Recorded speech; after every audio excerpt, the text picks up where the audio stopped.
मध्य प्रदेश के retired IAS अधिकारी नियाज खान ब्राह्मणों को आरक्षण देने की सरकार से सिफारिश की थी। अब वो सिफारिश उनके लिए मुश्किल बन गई है। अब वो बुरी तरह से फंस गए हैं और एक और अपने सोशल साइट पर ट्वीट किया है और ट्वीट कर सरकार के खिलाफ बोलने पर या फिर ब्राह्मण के पक्ष में बोलने पर उनके ऊपर क्या कुछ गुजर रहा है उन्होंने अपना दर्द बयां किया है। दरअसल नियाज खान है मध्य प्रदेश के पूर्व आईएएस अधिकारी। एक्स हैंडल पर उन्होंने कुछ दिन पहले एक ट्वीट लिखा था। ट्वीट में लिखा था, ब्राह्मण सनातन धर्म के हजारों साल से संरक्षण कर रहे हैं, इसलिए इनका सर्वांगीण विकास आवश्यक है। उन्हें आबादी अनुसार आरक्षण दिया जाना चाहिए। हर योजनाओं में भी आरक्षण मिले।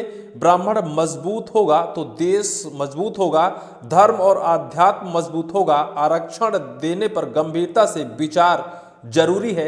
नियाज खान ने ये ट्वीट किया था, पूर्व आईएएस अधिकारी। उन्होंने ब्राह्मण समुदाय को आरक्षण देने की सिफारिश की थी। इस बयान के बाद पूरे मध्य प्रदेश में खलबली मच गई थी, क्योंकि सत्ता पर जो आसीन राजनीतिक दल हैं वो जातिवाद की तरफ ज्यादा अपना फोर्स रखते हैं, जातिवाद ज्यादा फोकस रखते हैं, क्योंकि उसी समुदाय की तरफ ज्यादा वो झुकते हैं जिस समुदाय का वोट बैंक ज्यादा है। ब्राह्मण समुदाय बुद्धिजीवी है, ये कहते हैं नियाज खान। नियाज खान ने यह भी कहा है कि ब्राह्मण समुदाय अगर मजबूत होगा तो देश मजबूत होगा। लेकिन दुर्भाग्य है कि ब्राह्मण समुदाय देश या मध्य प्रदेश में अल्पसंख्यक है। 3% ही ब्राह्मण समुदाय है। दुर्भाग्य यहीं से शुरू होता है कि अगर 3% ब्राह्मण है तो ब्राह्मण के पक्ष में खड़ा कौन हो, क्योंकि ब्राह्मण ना तो विधायक बना सकता, ना सांसद बना सकता, ना मुख्यमंत्री बना सकता, ना प्रधानमंत्री बना सकता। अगर वोट बैंक कमजोर है ब्राह्मण के पास, तो फिर ब्राह्मण के पक्ष में सदन में बैठने वाले कौन मजबूत नेता उनके पक्ष में बोलेंगे? कौन मजबूत नेता ब्राह्मण की आवाज सदन में बुलंद करेंगे? क्योंकि अगर ब्राह्मण की आवाज बुलंद करेंगे तो ब्राह्मण से उन्हें फायदा नहीं है। नियाज खान ने इसी की पोल खोल कर रख दी थी, लेकिन उनका एक और ट्वीट उन्हीं के सोशल मीडिया में आ गया है।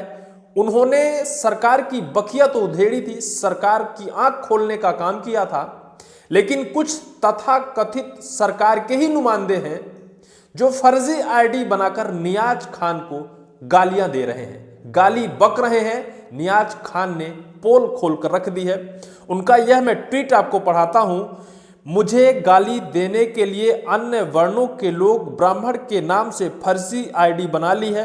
हर ब्राह्मण मेरा भाई है तो वह अभद्र भाषा का प्रयोग नहीं करेगा। ऐसे लोगों को मैं ब्लैक करके तमाचा मारता हूं।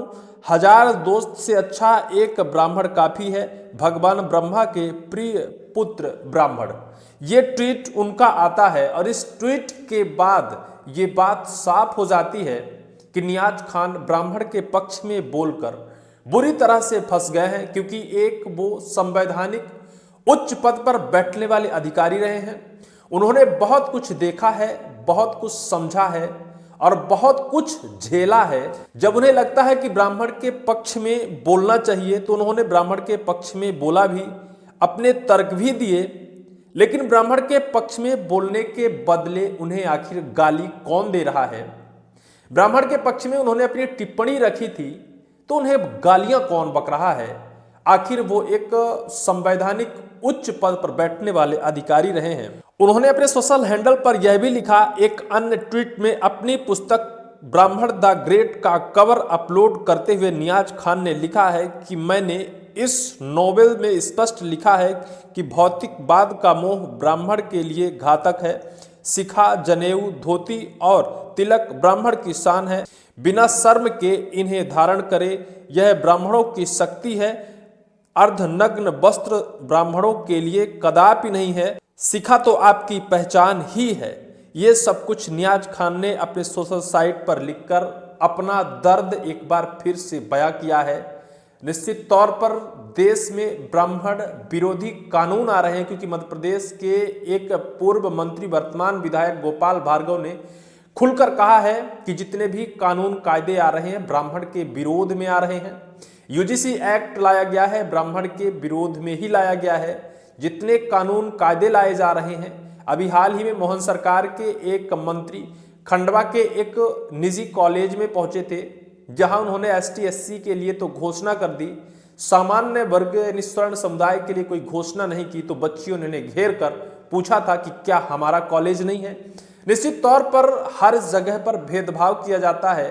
ब्राह्मण और स्वर्ण से कटकर सरकारें नियम कानून कायदे योजनाएं लाती हैं, लेकिन जिस तरह से नियाज खान पूर्व आईएएस रिटायर्ड आईएएस अधिकारी ने ब्राह्मणों को आरक्षण देने की सिफारिश की थी, अब उनको गालियां बकी जा रही हैं। सोशल मीडिया में चुन चुन कर उन्हें गालियां दी जा रही हैं, वो भी फर्जी ब्राह्मण के नाम से सोशल मीडिया आईडी बनाकर। उन्होंने पर्दाफाश किया, उन्होंने पोल खोल दी है कि कोई भी ब्राह्मण जो समझदार है, जो सच में ब्राह्मण है, वो हमारा भाई है और वो कभी भी गाली नहीं दे सकता है। जो लोग गाली दे रहे हैं वो फर्जी ब्राह्मण है या फिर उनकी आईडी फर्जी है। इस पूरी वीडियो को लेकर आपकी क्या राय होगी, कमेंट सेक्शन पर कमेंट आप जरूर करिएगा।